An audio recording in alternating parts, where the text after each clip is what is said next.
Most welcome. In this video episode, we look at the possible candidates who might succeed Pope Francis.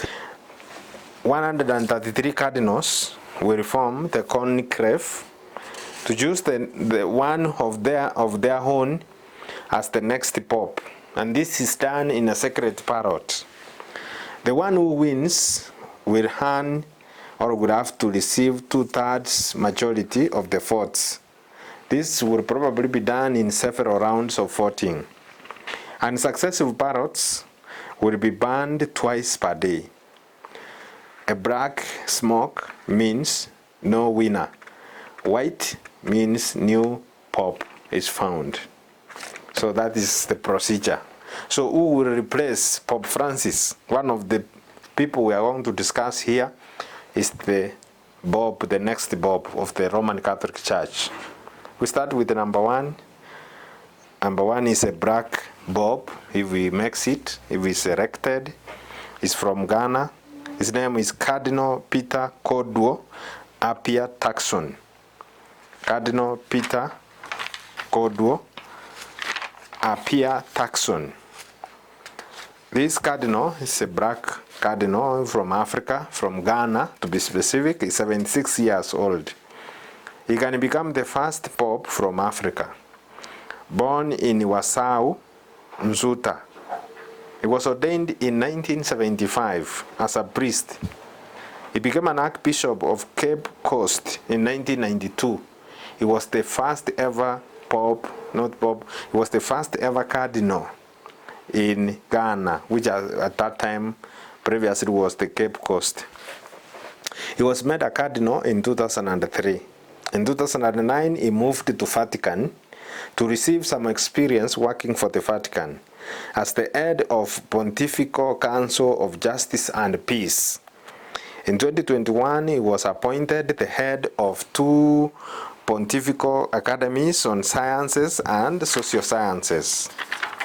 The next cardinal who is possible to be elected as pope is Marc Aveline, Archbishop of Merseille in France. He's 66 years.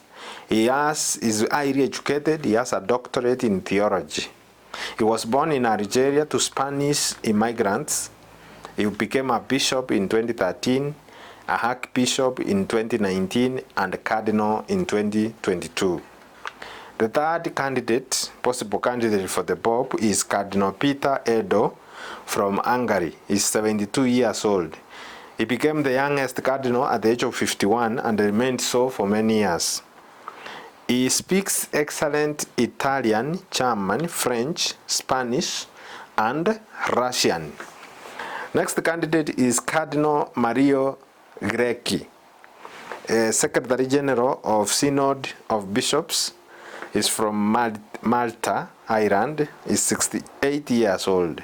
Appointed by Pope Francis to be the Secretary General of Synod of Bishops. The next candidate who is likely to become the next Pope is Cardinal Juan Jose Omera. Omera is the Archbishop of Barcelona, Spain. He's 79 years old. He was born in 1946 in Cretas, northeastern Spain. He spent 1 year as a missionary in Zaire, now DRC, or Democratic Republic of Congo. In 1996, he became a bishop. In 2015, he became an archbishop. Next candidate is Cardinal Pietro Parolin of Italy.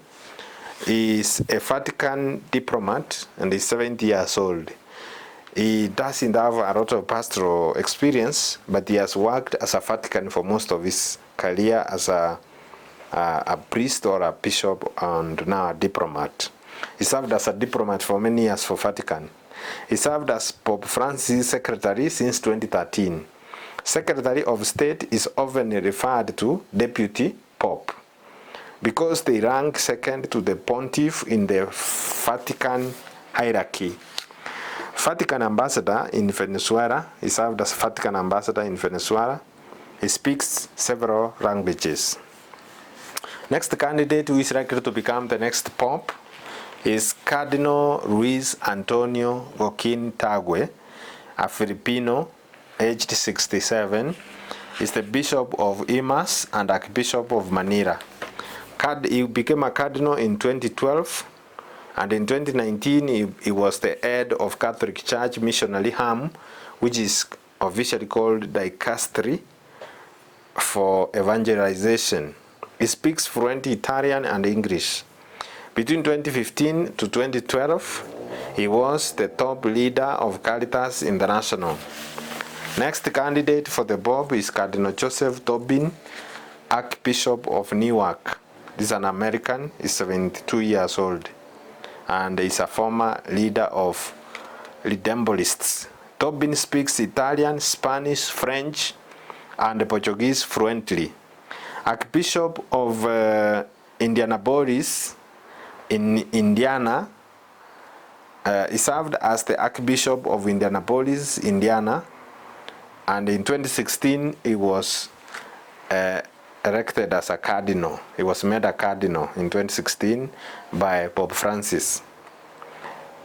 Those are the possible candidates. The last final possible candidate for the vacant position of the Pope after Pope Francis died is Cardinal Matteo Maria Suppi. He's from Italy, is aged 69, is the Archbishop of Bologna, or he served as the Archbishop of Bologna. In 2015, he was the Archbishop of Bologna from 2015. If elected, Suppi will be the first Italian Pope. If elected, Suppi will be the first Italian Pope since 1978. In Bologna, he sometimes uses a bike instead of a official car, and he has studied a lot, including at the Pontifical Lateran University, where he earned a bachelor's degree in theology. All right, so the position of becoming a pope is a very influential position.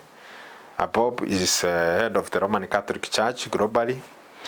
Is based in Vatican, but he is also a head of state, because Vatican is considered a state, but it is inside Italy. So I was even looking at other facts. For example, some of the most educated popes in the world we have ever had. We have had popes who did not even take theology. They had other professions. For example, Pope John XX1, a medical doctor. Pope Sylvester II was a mathematician, astronomer, and inventor. Also, Pope Pius was a barography. He studied barography, or he was an expert in barography. So they come with different professions. It's common in Catholic Church, even for a priest, to study medicine or nursing, or to be a teacher or a carpenter or anything else. They study other things apart from theology. So I was also looking at who is the most educated Catholic cardinal, and I found artificial intelligence results coming up that Cardinal John Njue is the most educated.